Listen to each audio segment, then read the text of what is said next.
Hey, Carl Munson here from expatsportugal.com, and it's Good Morning Portugal. Good Morning Portugal show here. It's almost Chico time, everybody. Stay tuned for a little bit of Chico time later on. Gilda is our special guest. She's thinking, Chico time, what's that? Frank knows about Chico time. People who've watched the X Factor, I think in 2015, will remember, yes, that Chico sent me an email. I thought it was somebody winding me up. That actual guy may join us live on the show, but he sent us a video needing your help, actually, in the first instance. But before we go there, let's bring Gilda Pereira from Immigrant onto the screen. Hello, good morning, everybody. Visa, please. Hey, Gilda, how are you? And Frank, of course. Hello, Frank. Hello, how are you guys doing? Pretty good. I think Gilda's got the best of the weather. She has an aura this morning. How's it going there in Lisbon this morning, Gilda? Actually, I live south of Lisbon in Seixal, and it's brilliant. Yeah. Just a pity that I need to go to the office instead of going to the beach. Yes, indeed. Seixal, could you? This is a show for the expats, people thinking about where to come in Portugal. Tell us about Seixal, then. A very handy location south of the river, right? Yes. I think it's. I always tell my clients that it's a good option because the rents are lower, the houses are bigger, it's near to the beach, and then you get to have the wonderful view to Lisbon. So yes. What else could we want? And for the kids, it's better. If they have kids, it's better because it's calmer and the schools are good also. And if you don't have kids, it's also good because you can wake up like me. Sometimes I wake up very early and I go and walk on the beach because it's nearby, and then I start my day of work. Beautiful, and very handy for the Alentejo as well, right? Yes. I make some when I'm very tired. I go to Alentejo for the weekends.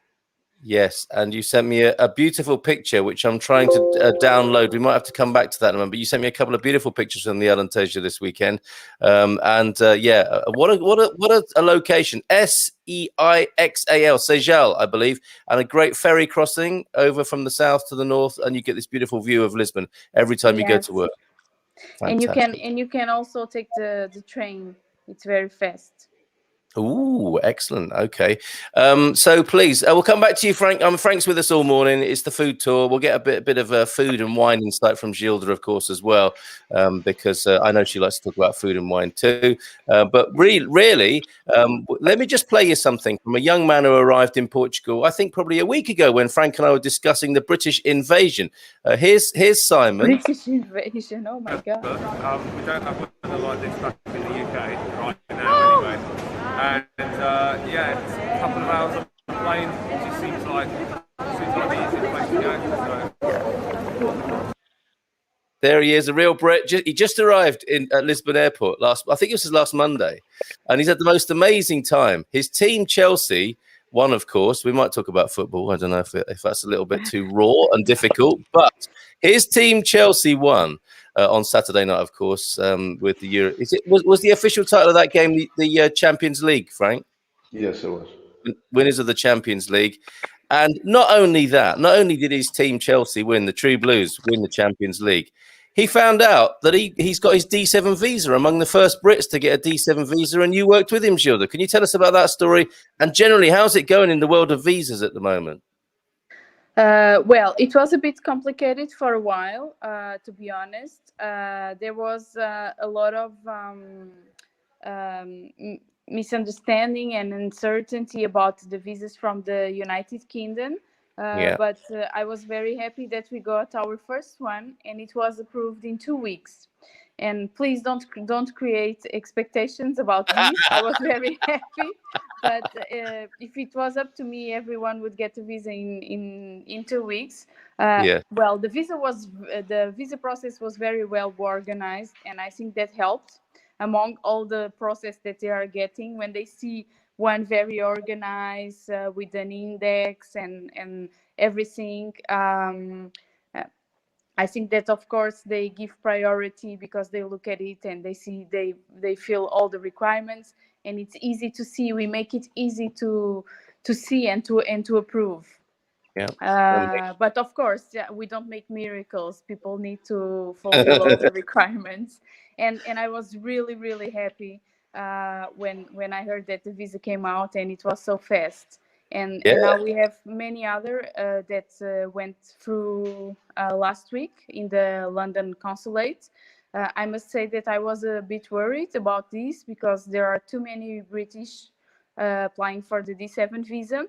And as it is new even to the consulate, I was a bit afraid how they were going to react. But I was so happy to see that they react well, and the visa was out in 2 weeks. Fantastic news. So congratulations to Simon. And yeah, it was, as you say, quite a lot of uncertainty around the Brit visas. Frank, how long did your visa take, may I ask, from start to finish, coming from Canada? I think ours was about 2.5 months, 3 months, something like that. Yep. So we didn't have Gilda services, right? Yeah, if we I was did, going to say with all that. the index and stuff like that, it probably would have been like the day after. So Gilda, finally we meet. Isn't that great? Thank you, Frank. And that's how you can get involved with Gilda and her team. That's great work. 2 weeks for the processing of the British visas, well, not the D7 visa from and via Britain. Expatsportugal.com business directory. Hey, asesoria migratoria. I made a real mess of that. Yeah, That's what she's laughing. Almost, Cole, almost. So a few good mornings from people this morning. It's all about the community here. Bon dia from Antonio F, a resident Portuguesa. Bon dia from Stephen Wells as well in the UK. Maybe thinking of using Gilda as well now after that 2-week success with Simon there.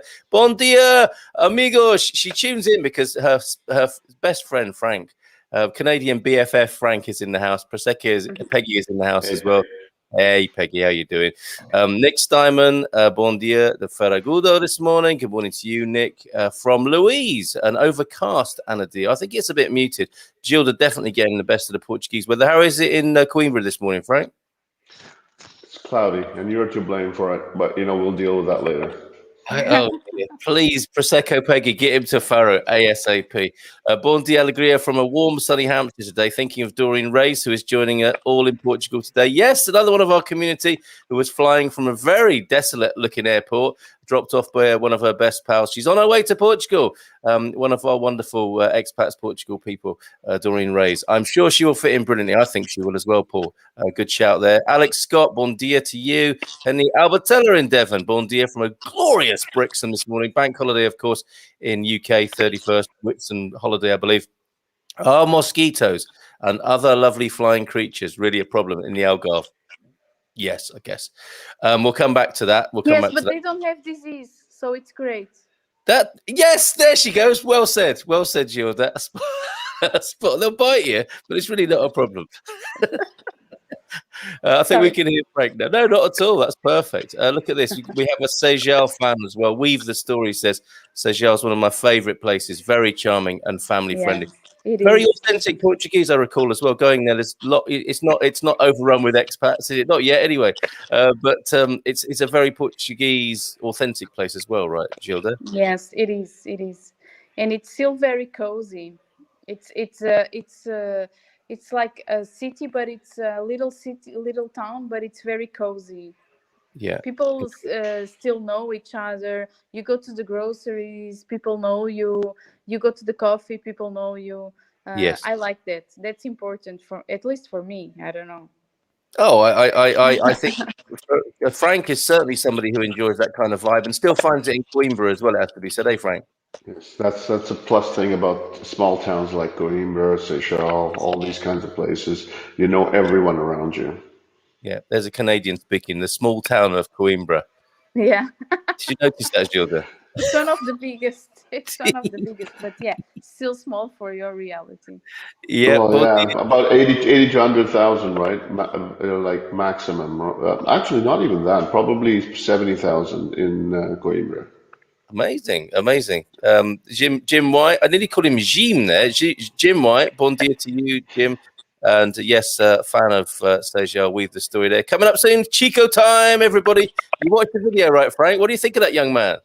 Oh, that guy is something. He lights the camera up. That guy is something, man.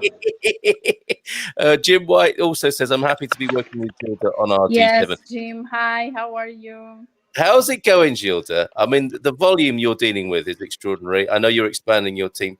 You wanted to talk to people, really, didn't you, about the situation at the moment, so everyone has Yes, I want. to manage your expectations.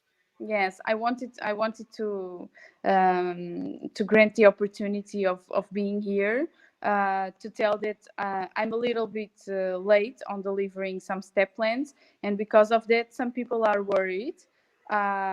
They may think that something happened to me or that something happened to the company. No, it's just me. You know me. I'm very passionate about what I do, and I have to do it with the heart. Okay, it's not Yes. just get the paper and do the thing and send the paper. It's not that. So I went to Alentejo, as you know, this weekend, and when I came back, I was so peaceful and I had the chance to rest that I catched up with many step plans. But I need to have my place and my heart in, prepared to make the step plans. It's not like just filling out the papers. So some people are worried. I need to prioritize them also, and people don't understand that the way that I need to prioritize. But it's by the time that they want to come. It's if they have children or not to go to school, and if they already have appointments in the consulate, or if they already have criminal records that are going to expire. So I need to manage my step plans according to these items. So please don't be worried, and don't hate me if I'm if I'm late on delivering the step plans, because I will do, and wonderful things happen, like you saw with Simon, and also with Tamara. Did you see the video that Tamara? I did, She was Gilda. I'll so be sharing happy. that. Yep, somebody tomorrow was so happy. She posted on our forum. You can see it on our forum at expatsportugal.com. She made her own YouTube video. It's on YouTube, singing the praises of Gilda and the team. And as Gilda says there, yeah, don't suffer in silence. Reach out to the team or to us at Expats Yes. Portugal. And there's no need to sort of get, it's an anxious time, isn't it, when you're waiting for this process? So reach out to the team, reach out to us, and we'll make sure that you're as comfortable as can be with the process. You wanted to say more?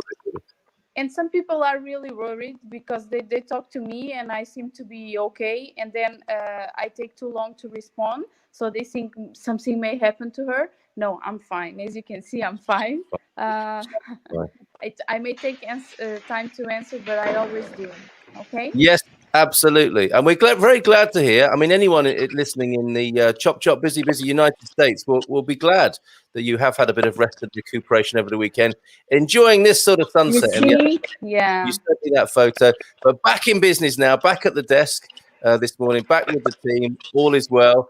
And this is going to be the first of a few update visits, I think. I think you're going to be joining us every week just to put everybody's mind at rest and bring us news from the visa scene, right, coming into Portugal. Would you like that? I would love that. I can do it every Monday. So okay, all right. I can keep you posted and also give you the news and tell you what's going on in each consulate. What a fantastic start to the week. But it's also Food Day with Frank. So you've got to come with a food tip or a recipe or a wine recommendation. So what have you got for us today? Yeah, great. First, I just wanted to say that we are going to expand our offices this month. We are going to open a branch in the Algarve, because the Brits love the Algarve, and I cannot wait to open a branch there, so I can support them locally. And also that our team has 7 new members since the beginning of May. So and they are all women. Sorry about that. No need to be sorry about that. Not sorry. Maybe you will be happy. it's 7 wonderful women that are joined our team recently. I think that they are more cared, and they are more like to take care of this process. You know, they are more attached to details, like moms, like the cats, like the grandmothers. You know, they are aware of everything Yeah. in the process. What are you So trying to say, Gilda? Yeah, come on, I'm Gilda. We're a bit trying to offended here say, now, I think. no, I'm trying to say that for this job, I think that women are more into detail, and it's a detailed job. Sorry, Frank. But going back to food, Oh, yeah, see you what know, she did there? See, hold on, no, come on. Love this. We, Love we, were this. we were thinking, if it's 7 Portuguese grandmas who are leading your immigration team, like, be afraid. They would be a force to be reckoned with, right? 7 Portuguese nonnas. That's Well, what you... but they'll get the job done. She's right. They'll get the She's right. job done efficiently. Like everything will be on time. You'll get a little bit of finger waving, but it'll be done properly. That's exactly right. So we're not really offended. So yes, okay, we can safely move to food now. But great news, Gilda, and a lovely about the Algarve office as well. We can't wait to visit, Frank, can we, for the opening party? Absolutely. With Prosecco Peggy in hand. Peggy. Absolutely. am I So supposed to talk about food now? yes, please, Because before you I go, because want. I know you're busy. You've got to go. No, it's You're okay. Portuguese. That should be like that should be like from right there. It should be coming. Like you'll fly off with like, oh, I made this beautiful dish yesterday, and I made like this with chicken, and I used ham and whatever. No, I didn't make anything because I was Yeah. out for the weekend. I went to Yeah. Alentejo, but I would like to say that Alentejo it's one of my favorite places to eat. Okay, Okay. it's wonderful. The food is wonderful. So the main ingredient of Alentejo it's bread, because it used to be a very poor, and it still is a poor region. Okay, so the main ingredient is bread. Everything has bread. So I eat this soup, which is cação soup. I don't know the name. It's a fish that looks like a shark, a little shark. Okay. Is it the fish that like looks a little bit scary? Like you don't want that fish head around, but you want to eat the meat. No, that's tamboril. Oh yeah, that one. Yes, yeah, that's a scary one. Cação looks like a little shark, okay? And they make a soup just with coriander and Hmm. some other herbs, and then you put the alentejo bread in the soup. It's There very you good. go. Yeah. Oh, You it So see I how sounds you so make did good. this. that? You see how you did that? That's Yeah, amazing. yeah, Everybody over here knows food. yeah. Yeah, so it's sopa de cação. It's called sopa de cação, and Okay. you can have it with some fresh white wine, as I did. Very good. Oh, and what was which All particular right. So Alentejo? now she's actually rubbing it in. Now she Yeah, first started with the soup. Yeah, We were like she was gonna go tame on us. Then she went heavy with the wine. That's yes, nice. I went indeed. with the Cartucha 2017 Reserva white wine. Tum. Cartucha, very Oh, special oh. brand from Yes. the Alentejo and from Portugal there. But just Yes. before you go, then we've got a new series here, and you can be the judge of this, Gilda. This for us expats, you know you're becoming Portuguese when these are in your kitchen. So they've got a box wine in their kitchen, and they've got the little chipsticks, the batatas fritas. Are they called palitos? Those little ones, the cocktail stick chips. I won't agree with that. I agree with the wine box. Oh, okay. Ooh, I slam agree down. with the wine box. I don't agree with those chips, okay? And Really? Why? I'm going to tell you why. Because Oh dear. real Portuguese do their own chips. We just cut Okay. the potato, like very thin, and we Yeah. fry them. And we use Simple as them that. to do bacalhau à Brás. Okay, so this is what you should just be eating out when you're having a beer or with a cachorro hot dog, right? Not at home. Yeah, with a hot dog maybe, yeah. But the hot dog Okay. is not Portuguese, so doesn't count. Oh my goodness. Okay, a lot of diplomatic She's outrage. killing it. She's Yes. killing the entire Yes. thing.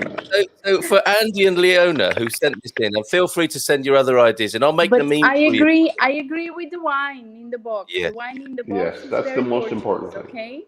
Very Portuguese. Okay, it's got to be. You've got to have one in there as your kind of reserve supply, right? But if you want to be Portuguese thing, instead of those chips, you need to have termos. Tremos, of course, to eat with the beer. That's okay at home, is it? Yeah, that's Okay. Portuguese. We got Termos. the top tips. We got the top tips this morning. Thank you, Gilda, so much. Have a great day with your team. I mean, I think the office politics with 7 women is going to be interesting, I've got to say. So that's an interesting thing. I used to work at a school, and there's often a lot of women teachers there. I was the only male among about 7 women. So you got to just stay out of the way if you're that guy. Ladies, get on with it. Have a great day. Thank you. Thank you. Take so care, much Gilda. for inviting, and nice to meet you, Frank. And if you Nice want to meet you chat too. about food, you Absolutely. can always I know who to talk to, and I know how to get tips on chopping those palitos for 24 hours. Okay, ciao, beijinhos, abrazos, Bye Gilda. bye. Thank Thank you. you. Bye bye. Off she goes there. Fantastic. How good is that, Frank? We have some That's special. I told you it's Portuguese are natural with food. You can ask them anything; they'll come up with something. Oh, I had this amazing thing yesterday, and it will start kind of like, oh yeah, this is going to be boring, and then immediately the person is going to go, I had this thing, and then I had this amazing wine and whatever. And I'm just like, where is a glass of water so I can dive into it right now? This is horrible. It is just it is the absolute essence of Portuguese life. The beautiful scenery there. Look at that, the Alentejo sunset that she sent us, and the wonderful food she was talking about. But a bit of a fail for Andy and Leona, who think they're becoming Portuguese because of these 2 things, but only the one on the left qualifies.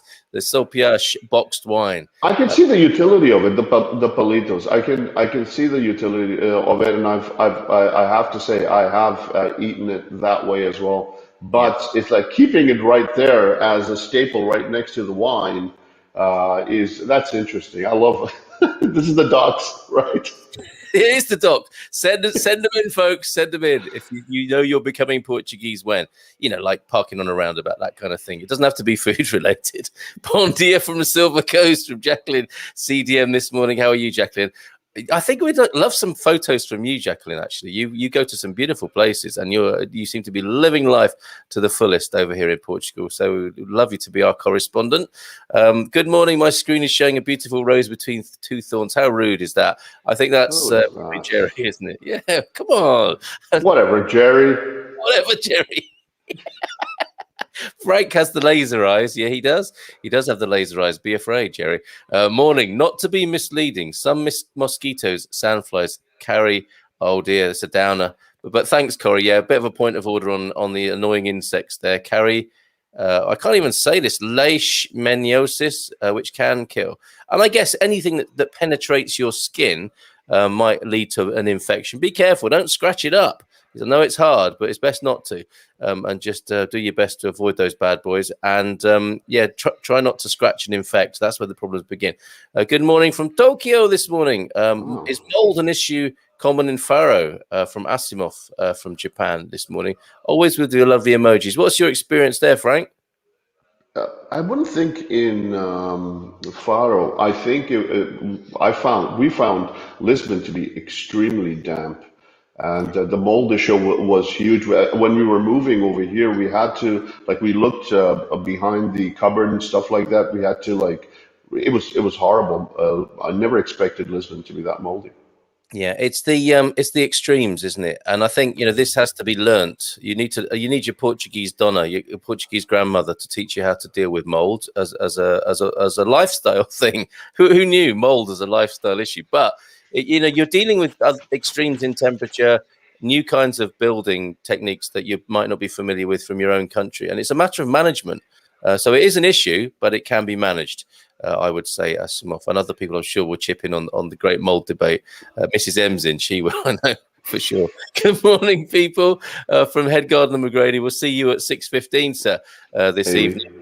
And we'll look forward to the gardening Q&A with you. Great to see you, Gilda. Gilda, we'll have a lot of fans, I think. So you and Gilda on a Monday. What a combo. Frank, thank you to you and your team. Going well there for the White household. Edmundo Viegas, a taximan Edmundo, business picking up obviously for him in Faro and the Algarve. Good morning from Donna Jacqueline, talking to Donna's. She's here. Good morning. Happy to meet up with everyone this morning. Happy to be able to comment again, I suspect, is what we sorted that out recently. Maureen Connolly Martinez, we know you are working hard for us, Gilda. How great is that? All the fans are here. Ian Turner, bon dia to all. I thought us this morning. Hope you all had a lovely weekend. Bank holiday here in the UK, and the sun is beginning to burn through the mist. Looking forward to a couple of Portugal trips in the next few months. And of course, if the temperature has gone above about 10 degrees over there in the UK, it's a bank holiday. Ian is probably already down to his shorts, stripped off his shirt, and got the barbecue sparked up, which we talked about last week.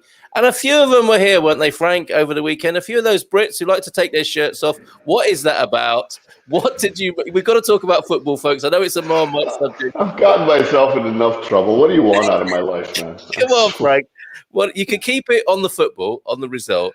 And I mean, you know, I think it's going to be difficult for us not to talk about the hooliganism and the kind of the riding roughshod. You know, people are living a certain kind of life with restrictions, and then suddenly, okay, well, forget about it. We'll just let thousands of football fans in 2 or 3 days without any restrictions, like completely restrictions are completely taken off for these guys, which is fine because Portugal does rely on tourism.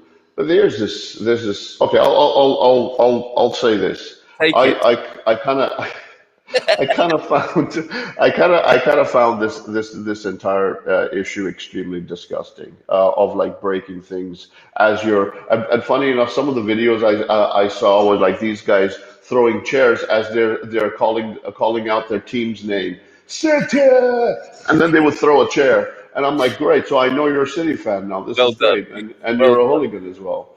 Yeah, And you're seeing this all over the place. The point that I was making is what usually happens, and unfortunately, this is the reputation that a lot of British football fans, and this may be a couple of hundred or 150 that showed up, or 200 that were there, and it's very unfortunate because what usually happens is because these fans can afford to travel, right, with their team. So they will go to other countries in Europe and whatever, and they will come up with these kinds of situations. They'll get drunk and they'll start throwing things around. The point that I was making with one of our friends yesterday is it's almost like exporting football violence to another country. And it's not cool because you're not respecting the laws of that country. Yes, there's football violence everywhere in Europe, even in Brazil where I've seen football. But what happens most of the time is if you are from Paris, let's say, and after a game you get drunk and you start throwing chairs around, you start doing silly stuff around, at least you're a Paris resident. You have paid taxes over there. So, or whatever damage you do, you've paid for, or you are going to pay for it. You don't do that in somebody else's country, and you don't go somewhere else and do these kinds of things. Besides, overall, football is at times based on these ultra fans is violent. That was my issue with it. Yeah, and I'm ashamed to say it, but I was actually quite glad to see the Portuguese police coming down quite hard on some of these folks, right? It's like as they should. Yeah, and you know, I guess it's the currency that they have, and they expect that a skirmish with the police, and they got it when they came to Portugal. And so, okay, the hooliganism thing, it's a horrible aspect of. You know, we're talking about, you know, Gilda's all-female team, and we know there are female archetypes and female energies at work. This is what happens when a lot of men, I was going to say young men, it's not just young men, is it? I see a lot of these old hooligans as well, some old guys still into a bit of a scrap with each other and with the police. Some guys with like professional like boxing stances going at each other. You're just like, you came to watch football, my friend. This is not the MMA. What is wrong with you? And it's not 15, 20 guys. It's like you see right along the river, you saw like all these guys getting drunk and like beating the crap out of each other. I just don't understand. You came to watch a football match. What gives?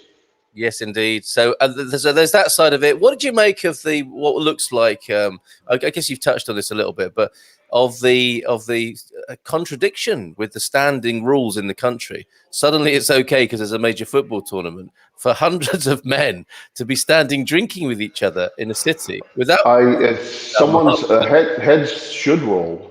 Someone should get fired for that because that is completely ridiculous. Imagine the residents of that town. For the longest time, you've been locked inside, and suddenly you see all these foreigners coming in, and they'll run, and most of them, well, actually 95% of them, without any masks, just running around and having their beers and throwing chairs around, and you've got like these guys, residents are. I actually saw a few pictures of residents walking by with masks on, going, "What is going on in my town? Happening here?" Yeah, absolutely. It's galling, isn't it? It's galling, and they, really, it seems to be about respect and manners, doesn't it? Like come to the country, but it's not that difficult to follow the rules that have been set up. Enjoy your football match. It's been carefully, well, I don't know. I would like to think it's been carefully managed and set up. The least those folks could have done is behaved a little bit more respectfully and politely. But we didn't. You know why Portugal is doing it? The only thing that you kind of expect is if you go to somebody's house or if you go to somebody's country, you're a guest. Behave like a guest. People are very friendly over here. They're open their homes to you, but don't behave this way. This is not cool, man. This is not the way to do things. And this is from Simon. he was interviewed when he arrived in Portugal last week when we were anticipating this invasion. It didn't really materialize, to be fair. It was quite a lot of sensationalist sort of stuff, but he was surprised when he went to Porto. To see, he said, such a friendly place, but I didn't think it was going to be this friendly. And I see so many Brits in one place on the banks of the Douro there, having a drink and waving their flags. It seems to be what they do.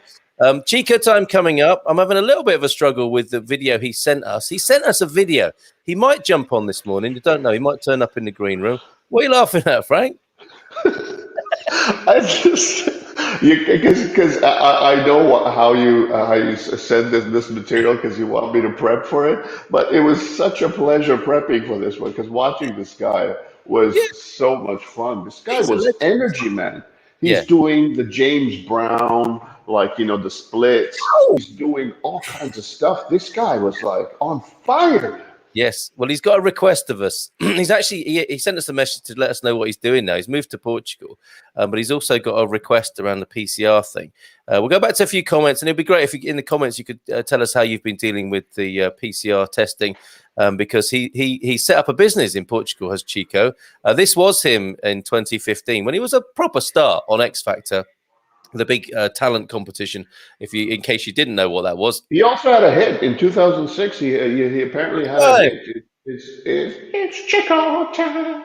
Chico Time was the big thing, and he wowed and pleased them at the X Factor, and now he's doing something new and I need some help with this. Is it the Benagil Caves or Benagil? I think he pronounced it Benagil. I think it's Benagil Caves, and he's doing a kind of retreaty thing down there. So hopefully the video will play. I know Alyssa's very excited about it. Her name refers to the Alentejo bread, I think. There, Palmo soft bread. Alyssa talking to us from the UK this morning. Hank is here. Hey, Hank. Hi, Jordan. Looking forward to meeting you. Hey, Hank. Lovely hat, Frank. Thank you. Yes, indeed. Dominic Core. Good morning, all. English. It's dogfish. So that was dogfish. Have you ever cooked dogfish, Frank? No. This is getting scarier by the minute over here. There we go. Yeah, Antonio F. Oh yeah, that is dogfish. Okay. Dogfish is, I think, it goes by a number of names. It's the rock salmon as well, isn't it? It's a thin sort of sharky looking thing. Rock salmon and huss, I believe, in the UK, it's also known as too. Here's the thing: if you see a fish and the first thing that comes to your mind is this looks like a dog, what's going on right there? No, I know, but I think it looks more like a shark than a dog. I hope it doesn't look like one of those great big Portuguese dogs under the water with a sharky fin and a great big furry body. I don't think so. Sopa de cação with cilantro. There you go. The alternative word for coriander. Some people have a massive aversion to that herb, even within our community. Garlic and bread delish. There you go. Proper Alentejo grub there. What's the situation, everyone, with the Spanish border? Can people fly to Spain and then drive to PT? I have to say, and I have to be honest with you, I don't know what's going on anymore. And this is part of the problem at the moment, as various countries move towards normality and freeing of restrictions. It is getting a bit messy. Can someone help Hank with that? I don't think it's as simple as that. Otherwise, lots of people would be doing it. And P.S. Hola, bon dia. Thank you, Hank, for that little bit of housekeeping there. Good morning from Washington, D.C., from Sue Vanavong. Sue Vanavong, that's right, this morning. Waiting for the diva. She's excited. Okay, we'll get to Chico in just a minute. Hank Stalaker, I think the Portuguese-Spanish border is open. Last I heard, yes, thank you, Antonio, for good reason only, okay? Essential travel and with documents as are necessary. Excuse me for a moment. We'll have a sip of coffee. Frank, what was the last thing you cooked? Last thing I cooked yesterday. I did. Well, yesterday, funny thing is, for the first time, we ordered pizza. First time in a long time, ordered pizza. And takeout pizza in Portugal has been a little bit of an issue for me. But finally, and guess who it turns out to be? It's one of the like big franchises. You know, Jamie Oliver. I can't. No, Jamie Oliver, poor guy. He's wrapping his entire business up. Why you got to do this to Jamie Oliver, man? Oh, I'm sorry. I didn't mean to make a bad taste joke, which is an unfortunate thing to say about a shop anyway. Have I taught you nothing, Carl? Seriously, yeah. It's a poor guy. He's struggling right now. He's very soon he's going to be calling us for chump change. There's a place here for you, Jamie, if on a Monday. Join me, Gilda and Frank, with a few cookery tips. But yes, so have you resolved? We do have a lot of American viewers, of course, who will be suddenly concerned. Frank has struggled to get a decent pizza in Portugal. What? I'm going to change my plans. Please make that right now, Frank. Yeah, well, it's also because Coimbra is a smaller town. There's not many takeout food options. There are, but it's not like Algarve, or it's not like Lisbon. As you go to the smaller towns, this is what happens. Right. Okay. All right. So all is not lost. You can. All is not lost. All is not lost. You could play. There is this very nice place called Tartufo in Coimbra. It's a sit-down pizza place, and they make amazing Napolitan pizza. So that place is good. I'm talking about delivery pizza. All right. Okay. Fair enough. It might be a habit that you have to kind of drift away from. It's not the same. It really is not the same. It's not. You can't just move over. And here's the thing. It's a place. This Tartufo place is the place. You know those pizza places where you go and you sit down and there's a nice glass of wine and whatever, and the pizza comes along and everybody is eating with utensils. Guess what Frank did? I was like, no, this ain't happening, man. It's a pizza. You got to eat it with your hands. And like everybody else is looking around at me. I'm like, no, this is how you eat pizza. I'm sorry. There's no utensil with a pizza. Quite right. Quite right. Thank you for doing that. Hank, wondering if the Portuguese government is okay if we Americans fly to Spain and then drive over. I suspect you'll be subject to a border check, Hank. And if that does become a way of doing it, believe me, people will be doing it. It's not something I've heard of, but as you know, we try to keep you up to date with the various methods that will become. I think, people will be trying all sorts of different things now, won't they? Maybe Hank just let the cat out of the bag right now. That could be something he stumbled upon, and that becomes the way to do it. Paul Richards, greetings from San Rafael today. And good. Yeah, I'm glad to hear you're having a great time, Paul. We're enjoying your messages to me. Morning, gents. Sorry, being out in the garden while it's still cool. Yes, in Alvagra this morning, Gary expecting a hot one, so you've got to get out early. Oh, nice. Oh, that's nice. Oh, lucky you, Frank. Hank Stalaker, if you have a residence visa, you can enter, but you must have a negative PCR test less than 72 hours old and do 14 days quarantine. There, I thought the answer might come. Fantastic. Thinking that those rules still apply, says Antonio F. NJ, good morning to you. Thank you. Anna Lucia getting excited about being here. Morning again, 3 weeks from being back in Portugal. You do have a following, Frank. There are certain people who only come when you're appearing. I think Anna Lucia is one of them. Hank Stalaker, that makes sense, Antonio, what I figured, but Seth website was a bit ambiguous. Those are the times we're living in, the times of ambiguity, folks. Bon dia, looking forward to flying into Lisbon on Saturday. Well done, Beverly. Somebody incoming there. Bon dia, alegria, todos de California from TP Larson. Good morning to you. And California, beautiful California. California. No, let's not go into some Tupac right now. Well said, Frank. I think that's about your assessment of the British, not British tourist invasion, but the footy fan And once invasion. again, nothing. It's I'm a British. I'm an English football lover. I love British football. I Yes. just hope that these kind of shenanigans would not happen.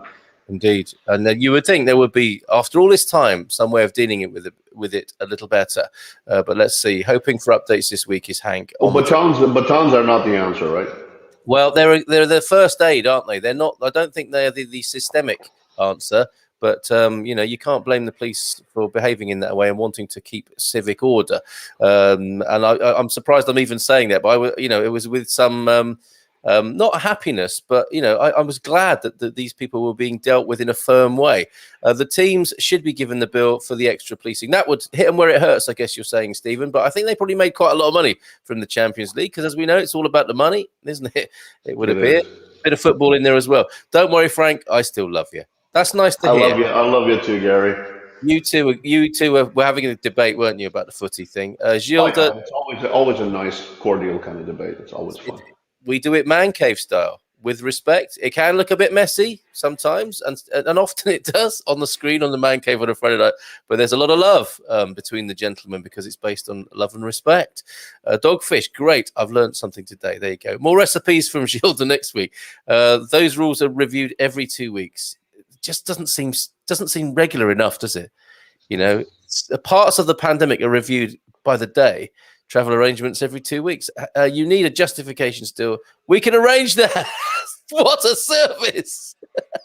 Nice one, Gilda. Hank, take a direct flight. So no messing about with Spain. Just come to Portugal and continue with the excellent service you're getting from Gilda. It's okay, Frank. You know what to wear today. It's a bikini gardening day today here, followed by a no-alcohol. There you go. She said Penny's going to have gawking neighbors then all day. And then after that, followed by a no-alcohol lager. What's going on with that, Penny? Come on. And actually, that sounds like Frank's worst day ever, doesn't it? Having to wear a bikini and then drink lager without any alcohol. And drink, it's like, what kind of prison camp is this? This is horrible. It's going to get easier, says Gilda, in the immortal words of that wonderful Stair Step song. Ooh, child, things are going to get easier. I believe that to be the case. Who eats pizza with utensils? Yes, Joe, exactly. There you go, Joe. Well said, Frank. Lots of Spanish buses coming across the border and invading the beaches. Here, not one wearing a mask.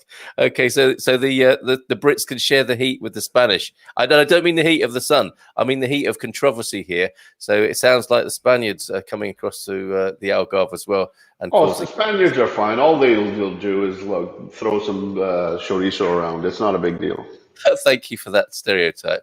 And just to clear this up, it's the people that aren't wearing the masks, not the bus, because that doesn't count. If you just put a massive mask on your bus, that's not going to do it, folks. Like a hammock on the front of the charabanc. Let's see then. Let's get this message from Chico. It's Chico time, everybody. But maybe let's see if the video will run.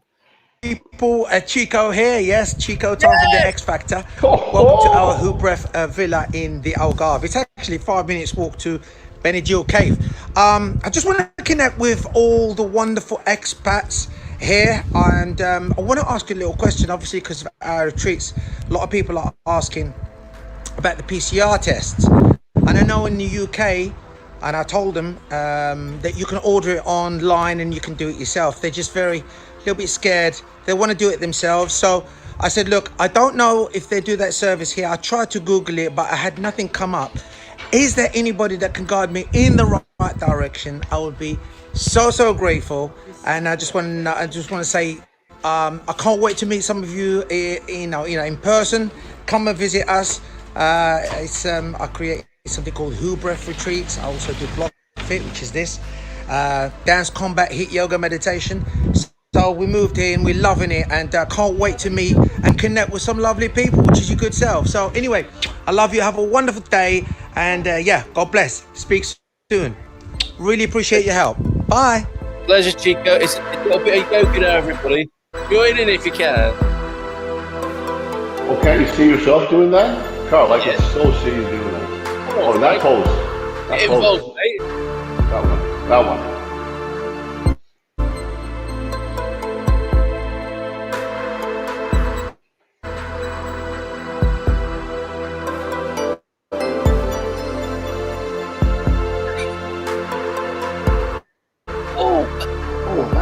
Well, that hurt. That probably hurt, yeah.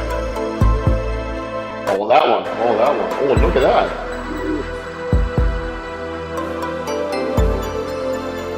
That's beautiful. That's beautiful.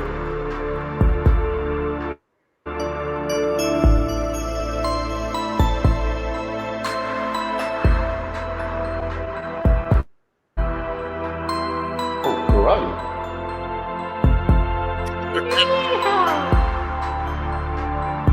Nice. Oh, there you go. Oh, Bring it in.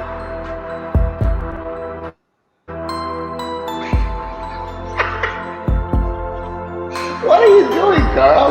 Stop that. Enjoying myself. We're going to take it though. Oh, there you go. Oh, Is she crying?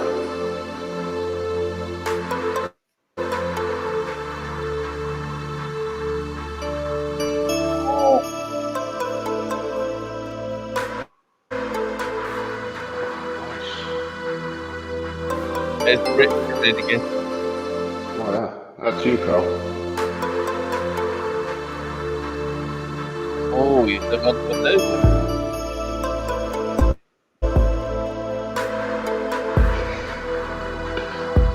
Do the Karate Kid pose. It's out. Do that one.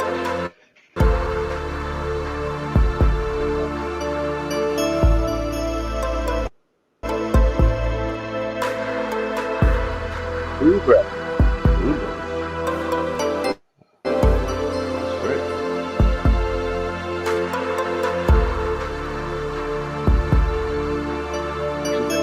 With you. Oh.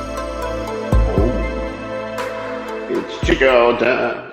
It's Chico time. There you go. So there's a retreat happening, and quite an elaborate and beautiful looking one. I'm just wondering, is that aimed at our demographic, Frank? I didn't see many people like us in that video. Did you?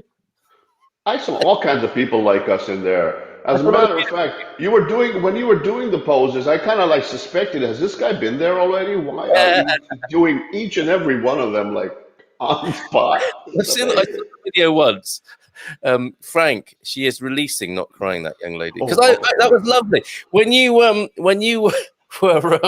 saying, is she crying? It was a genuine interest in another human's well-being. That was a very beautiful moment.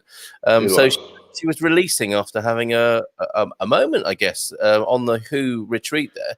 If that's for you, go to it'schicotime.com. What other domain would he have? But go to that to find out more. We need to find out. I hope we can get him on the show. And if he's watching, if you're watching this morning, Chico, delighted to play your video then, hoping to answer your question about the PCR test. Corey coming in with one answer. Do PCR tests cheap and send them. Oh, TUI do them. Sorry, I thought that was a bit of Portuguese there. TUI, as in the travel company, TUI, do PCR tests cheap and send them. So there's one option.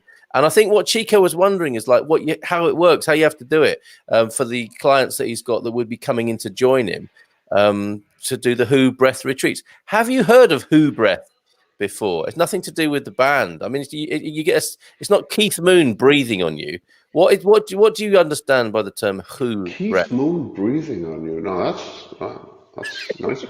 How do you come up with these, man? This is good. I like this. Well, talking about my respiration, that's my that's what you should recover. Sorry, that's what you should cover as a song. It should go from Chico Time, talking about my respiration. There you go. Who breathing? There you go. You can have that one. Breathing. Alyssa, that's a bit harsh. Oh, come on. Alyssa was enjoying our little involvement there, Frank, and some nice emojis coming in. You gotta get in with Chico, man. The guy is like, he's got the Willie Nelson braids happening, and he's like doing like these beautiful moves. The guy looks fit. He's like 50 years old. The guy looks super fit, and he hasn't had a beer lately. This guy's doing amazing. He's got this new. This entire retreat is his, or like is he promoting someone else's retreat? We're gonna put that on the screen in just a minute. But look, this is what happened. If you and I were at that video shoot, this would be amazing. But the second assistant will be coming up to us and going, "You guys with the beers, put the beers down, and can you go near the back and just be watching and clapping when other people are doing stuff? That'd be great. Thank you." Yeah, you and I would be doing like live commentary on how the moves are going and who's got the best move. We'd be given like, oh, this one gets a 10, this one gets an 8, this one gets a 6, and you really suck. Yeah, You need to move on this. that's right. And anyone going, "Oh, there's me say Crealiac or whatever." Yeah. Didn't get prepared for this, did you? Well, please warm up. We do some beach yoga here, says Penny, with my yogi. She's got a yogi, but I'd love to do some there. I'm not surprised. See, he's a legend. He's a legend. People in the UK do know who he is. Should work in a circus. Listen, not entirely. I think she's showing a little bit of Portuguese cynicism there, I have to say. So let's bring on the a little bit more info about the who breath thing and finding out if it is talking about my respiration. As soon as you say who breath, you start giggling like a little girl. Why are you doing that? No, I honestly don't. You bring that out in me. I hate to say that you bring out the little girl in me, but you see what I mean. Welcome to Who Breath. Look good, look great, inspire. So this is what it's about. What could Who do for you? And when I answered his email, I said it's great to meet Hugh, which I hope he appreciated. Who Breath by Chico Who Breath is a form of guided meditation that combines ancient breathing techniques with movements and sensory activation.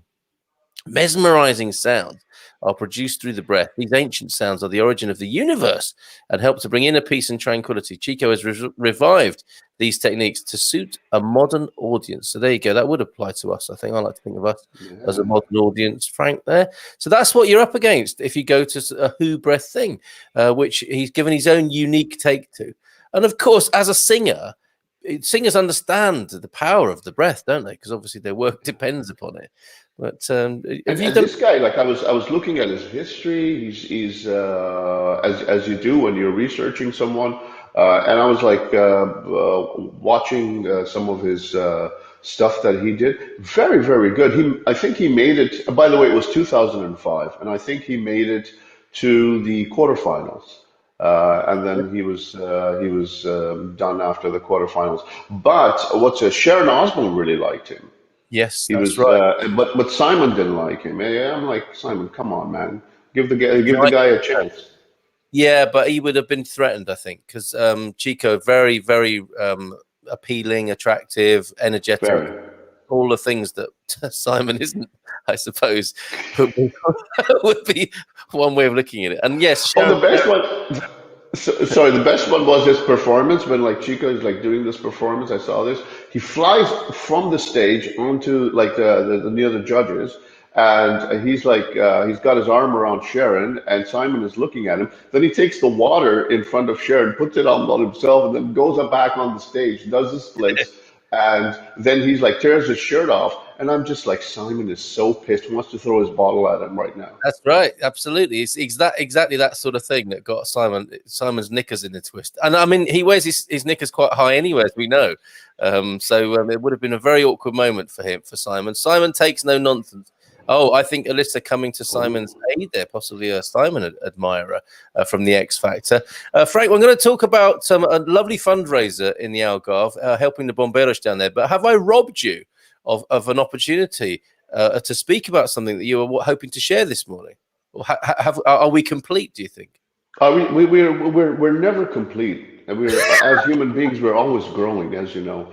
Very good. On today's thing, no. We're good. It's just that you had beautiful Gilda on, and then Chico Time, and all those moves. I kind of feel all my morning exercise moves that you do, like first thing in the morning, is all done. All you need is beer now, and we're good.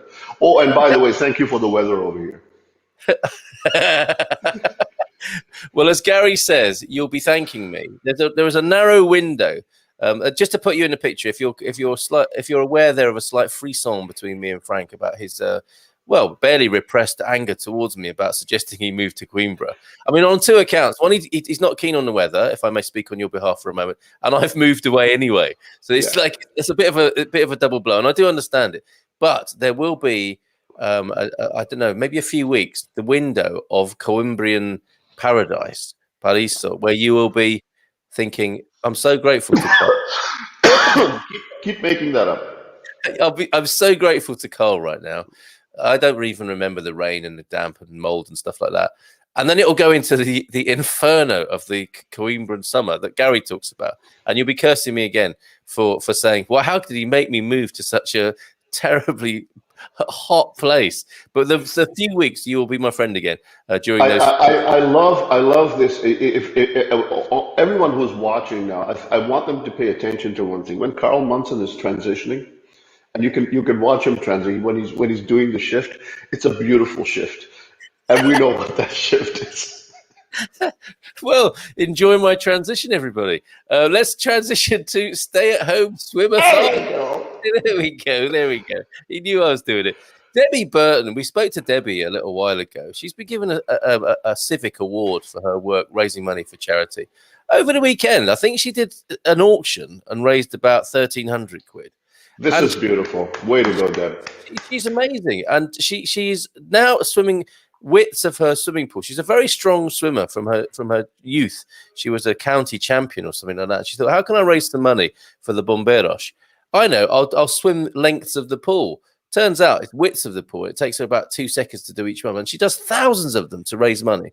The swimathon has started, and you can see it here. I'll put the link in the comments as well. But she's at it again, raising much needed money and funds for the Bombeiros. So when as inevitably forest fires do take place in Portugal, you know, the conditions are such that it is a part of life, give or take some other issues to do with forest fires, but it does happen in Portugal and it needs to be managed, and the Bombeiros are all over it. Fogos.pt is the way to find out what's going on and to stay safe. Fogos.pt, and Debbie's doing amazing work. So when the firefighters are there dealing with something, she's making sure they're hydrated, they've got clothes, you know, they could have got to change your clothes, you've got something to eat, energy bars and all that sort of stuff.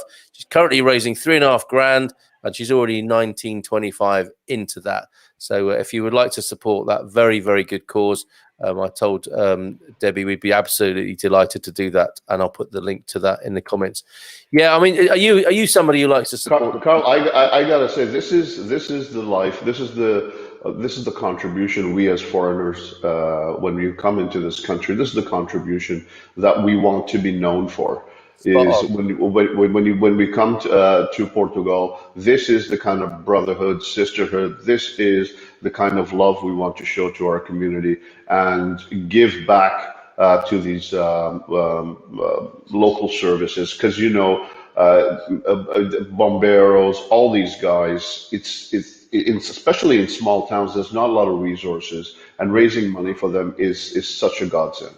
And they're volunteers, aren't they? They do an amazing job. Amazing people. So way to go, Deb. Yeah, absolutely. All the best with that. A quick thank you from Jim. Thank you, Carl, Frank, and Gilda. Special hello to Christina on Gilda's team. One of the, I don't know how many women there were there already. There's probably about 10 women working in that team. Special shout out to Christina this morning from Jim, who's obviously helping Jim in his process there. And yes, if you want to pick up on Gilda's services, go to our business directory, expatsportugal.com business-directory. It's in the comments there already today. So I don't know if you want to add to this, Frank. We put this on the screen. Gilda took it down big time. Gilda, as we say in North America, did a slam dunk on that one. She was like, all right, I'm good with the wine, no problem with the wine. What the hell is that on the right? I thought that was mustard on the jar of mustard. And I'm like, okay, wine with mustard. I know some of us are proper weirdos, but I don't know what's going on over here. Portuguese. What is the final question for you, Frank? What is your contribution? In what ways, and let's relate it if we can to food and wine, do you feel you're becoming Portuguese in the beautiful city of Coimbra, which you love? I haven't had a lot of, because everything has been shut for such a long time that now that things are opening, you come up with all kinds of ideas. But there are, I would like to, once the cooking business starts and once I can do some of the catering, one of the things I would like to do is there are like a few shelters around town where I've done this back in Canada where I would like to deliver food well, once in a while and do stuff like that. Whatever contribution you can make to your community, this is what us foreigners should be known for. I like what you did there. I mean, you brought the two things together. The great point you make about Debbie's work and what we should be doing as expats, and becoming Portuguese, being civically minded is a very Portuguese thing. I think very social, very community based. A nice one, Frank, and I'm sure people here in this community would support you with that. Last comment then from Abel Pinheiro, and you'll understand why I've given him that name. I'm a Portuguese man living in Scotland with my Scottish family. Just discovered this channel. It's almost as good as the Scottish banter. Almost. We've got a little bit of room for improvement there. Just fantastic. And for your benefit, Abel, I think Frank and I should probably look at the deep fried Mars bar on one of these Monday mornings and give it a Portuguese twist. So how would that look? I would love to. That would be amazing. I never understood that. But while the thing fries, maybe both of us can analyze it and see what kind of calories and what kind of cardiac arrests, the different versions of them that can happen based on that. And I think whilst we're in the fish fryer, I mean, we could combine it with the bacalhau thing, maybe a few sprinkled palitos on top of that, and we'll pick a nice box wine to go with it. You have such a wonderful way of like killing gastronomy. Well, and that actually, given we've got Penny in Devon, she's very close to Buckfast Abbey, and they produce it's not really a wine, it's called a tonic. And we know what happens when monks start calling something a tonic, right? It's very boozy, obviously. And in Scotland, they call it the Wreck the Hoose juice. It's very popular. Yeah. When people have a lot of time on their hands, they're either making beer, wine, or maybe palitos. Yes, indeed. Frank, thank you so much. Have a great day, everybody. Take care. Have a fabulous week. We'll see you again for the gardening Q&A tonight. And, of course, we'll be back again tomorrow talking about cannabis tomorrow morning, if all goes well. CBD, nice. the wonder herb, you might say, which just get a terrible reputation, but increasing its reputation as a truly medicinal and a fabulous contribution to the... Let's not call it wacky tobacco, man. Some people, like, it's not my poison, but, it's good stuff. Ciao, ciao. Ciao, ciao. The devil's left.